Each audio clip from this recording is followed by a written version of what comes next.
গল্পটা শোনার আগে অবশ্যই মুখে টাওয়াল ওড়না বা কিছু একটা দিয়ে মুখটা সাবধানে রাখবেন। মায়ের হাতে খেলানি খেলে আমি দায়ী না।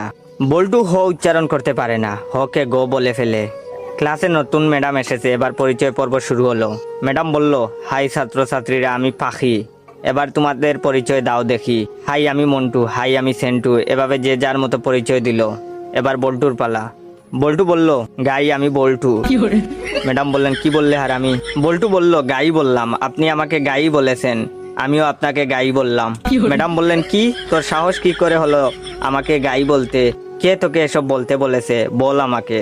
বল্টু বলল, প্রধান শিক্ষক, তিনি বলেছেন ম্যাডাম এসে সবাইকে গাই বলবে, তোমরাও ম্যাডামকে গাই বলবে। বল্টুর কথা শুনে ম্যাডাম কাঁদা শুরু করলো। এমন সময় পাশের ঘর থেকে হেড স্যার আসলো। হেড স্যার আবার ক বলতে পারে না, ক কে প বলে ফেলে। হেড স্যার এসে বললেন, কি ব্যাপার ম্যাডাম, এভাবে পাচ্ছেন যে? প্রথম দিনেই ম্যাডাম রে এভাবে পাদানো হলো কেন? হেড স্যারের কথা শুনে ম্যাডাম আরো জুড়ে জুড়ে কাঁদা শুরু করলো।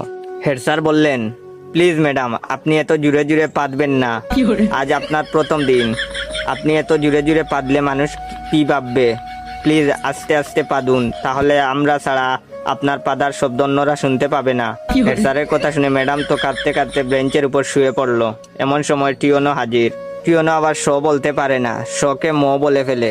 টিওনো, কি ব্যাপার ম্যাডাম, আপনি এখানে মুতলেন কেন? বেঞ্চের উপর মুতলে কি ভালো লাগবে?